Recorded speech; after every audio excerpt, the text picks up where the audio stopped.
Всем привет, дорогие друзья! Вы на канале The Sounder, меня зовут Иван, и в этом видео я хочу поговорить про уличные камеры видеонаблюдения из Китая. Если вам эта тема интересна, то оставайтесь на этом видео. Поехали! Итак, эти камеры бывают совершенно разных видов.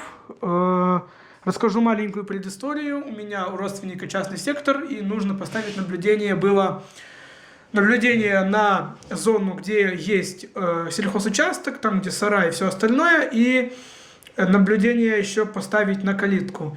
Одну камеру мы уже поставили, вот такую идентичную, и вот я уже приобрел вторую и расскажу немножко о подводных камнях. Вообще этих камер в китайцев очень много, они все делаются по-разному. Ну, то есть как, есть вот такая вот камера поворотная, она поворотная на 360 градусов, то есть и вверх, и вниз, и угол обзора объектива у нее 100 градусов. Эти камеры новые вообще одинаковые. Мы вот такую же заказали. И такая же прошлая камера была на прошивке XMI. У нее была синяя коробка. Эта камера у нас на прошивке High CC. То есть у этих камер абсолютно разные прошивки. Китайцы делают камеры идентичные. Так вот, в чем подвох? Получил я такую же камеру. Вижу, она в синей коробке. Думаю, ладно, фиг с ним, синяя коробка. Оказывается, у нее другая прошивка High CC и работает только на приложении High CC. И что обидно, вот у меня есть приложение XMI. Это прошлая камера. У XMI есть два приложения. Во-первых, iCC, вот такое, и XMI. И прошлая камера умела работать по протоколу OnVIF. Что же эта камера? У нее прошивка High CC. И работает только на приложении High CC. Вот такое приложение. Подключение тоже меня заняло какое-то время, потому что если в XMI камера обнаруживалась по IP протоколу, то здесь нужно было какой-то QR-код генерировать и все. Это камера, да. И здесь меньше настроек, чем у XMI. Сейчас у нас загрузятся настроечки.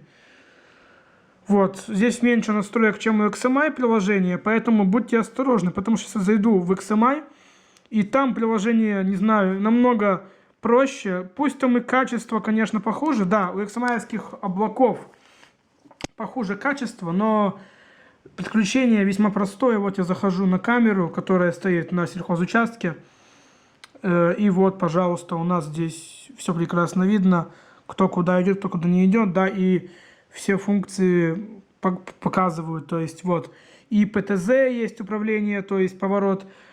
Да, в этой камере тоже, но суть в чем? Вот у меня есть камера, у меня есть эта вот прошивка Hi-C, и я не могу добавить эту камеру в CMS. То есть, если я раньше открывал приложение CMS, это приложение для камер наружного наблюдения, я открывал CMS и просто добавлял камеру через IP-поиск, то здесь я эту камеру добавить не могу. Смотрите, сейчас я захожу, вот у меня есть эта камера, которая уже стоит на участке, она добавлена по облаку, а здесь я не могу не получить ID облака, не добавить ее по протоколу IP, потому что это прошивка High CC. Я очень много гуглил, целый вечер сидел гуглил. Камера работает, она работает по облаку здесь, то есть вот у меня сюда просто введен Cloud ID и все.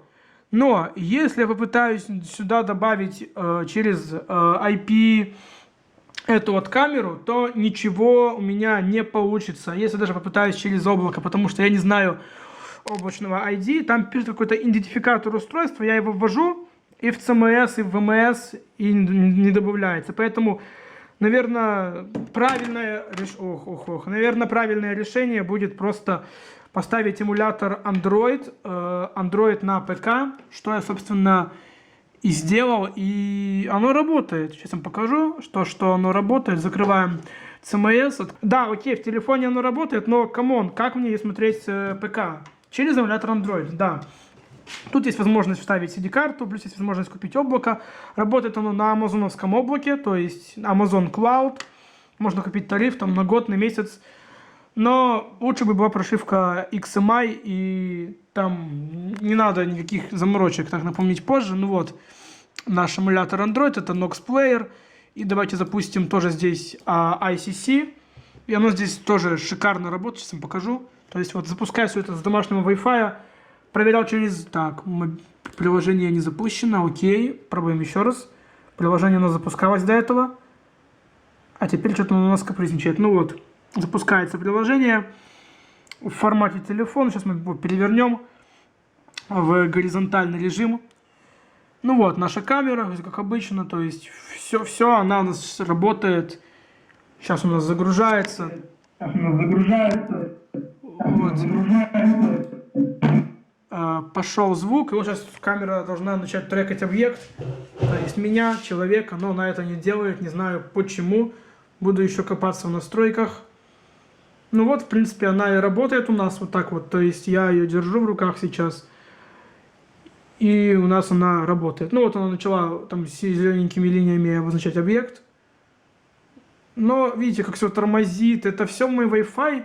Я не знаю, как это будет вообще работать там, на участке, потому что, опять же, такие тормоза нам не нужны, потому что эта камера будет стоять, смотреть на калитку, и я не знаю, либо мы меняем эту камеру на сельхозучасток, а ту на калитку. Но посмотрим, как это будет все работать. Ну, вот такая вот обидочка. Так что смотрите, когда покупаете камеры у китайцев, просите, чтобы прислал коробку. Если на коробке есть вот такая вот штука, синяя коробка, написано HiCC, то лучше не брать. Лучше взять...